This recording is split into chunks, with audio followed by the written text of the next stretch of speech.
Hello. Sometime since I did one of these vlogs, in fact it's a couple of years ago I think, I've been writing my life story. Sounds a bit pretentious, doesn't it? But I thought, at my age, I'm 95 now, I thought I'd better write it down before it gets too late. So, and I thought I'd do a couple of, several vlogs on it because I thought it might be interesting to some people. And it gets it out of my system anyway. So I thought I'd start off with where I was born. I was born in Cumbria, what used to be Westmoreland, and then in the 1970s somebody thought it would be a good idea to combine a lot of counties or put them together or whatever, and so we ended up with Cumbria, which is a mixture of Westmoreland, Cumberland and Lancashire, the Furness area of Lancashire. So that's where I was. And we lived in a house by the side of the road called a toll bar cottage. Now there are lots of these around the country. They were built, I think, before local authorities and highways commissions were set up.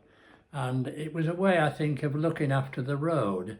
I think there was a Turnpike Act or something set up where these cottages would be at sort of various intervals along the road. I know ours was on the road between Keighley and Kendal. And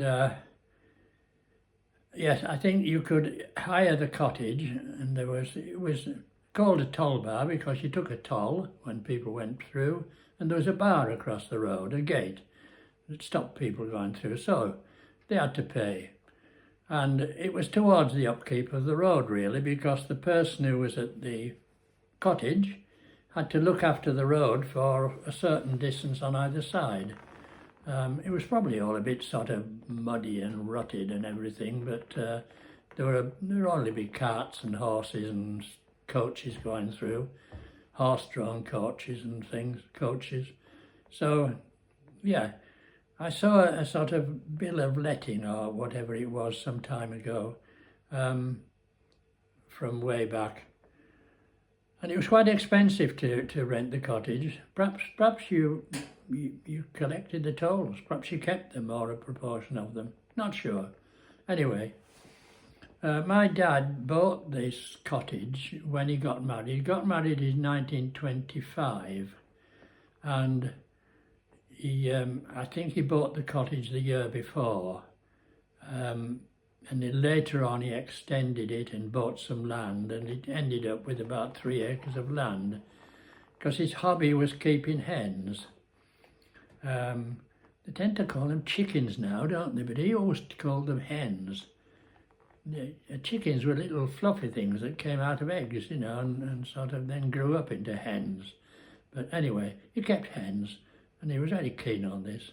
And bantams, he kept bantams as well. He used to show bantams. Did quite well, I think. Anyway, that's where we were, along the side of the road, along what is now the A65, which is sort of from Kendal to Leeds, I guess, up into Yorkshire. The main route sort of up to Kendal and the Lake District. Lovely part of the world, actually. I don't think we thought of it as a lovely part of the world at the time. It was just where we lived. I don't think there were many sort of tourists and visitors and that sort of thing. We used to get a lot of cyclists going past from the Yorkshire area up to the lakes, and quite a lot of cars, I suppose, later on. Anyway, he bought the house in 1924. He bought it for £150. Wow, you say, that's not much. But then what was he earning at the time? I don't know.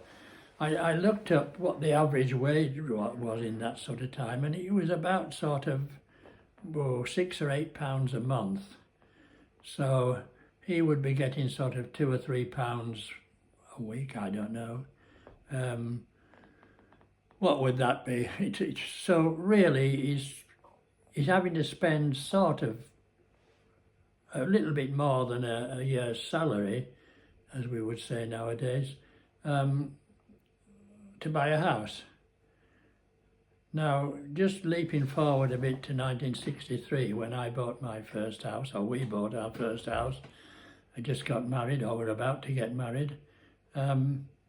We paid $3,200 for a bungalow, and my annual salary then was, first year I had a salary actually rather than a wage.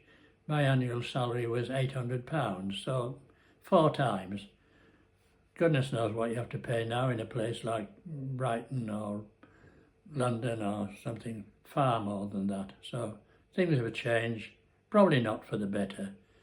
So what I was wanting to do was to sort of, I realised that it's not easy to listen to what I'm telling you. You know, I do ramble on a little bit. So I thought I'd try and restrict each of these little vlogs to about 7 or 8 minutes. I see now that on my little timer on the screen I've gone to about 6 minutes, so I'll not go on much longer. But there we are at Tollbar Cottage, 6 of us.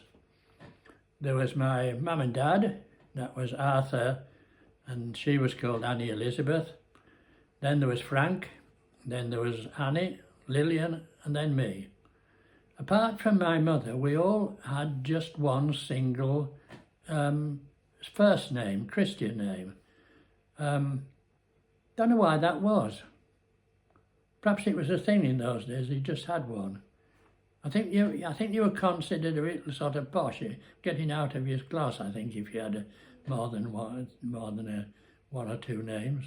Anyway, that's how it was.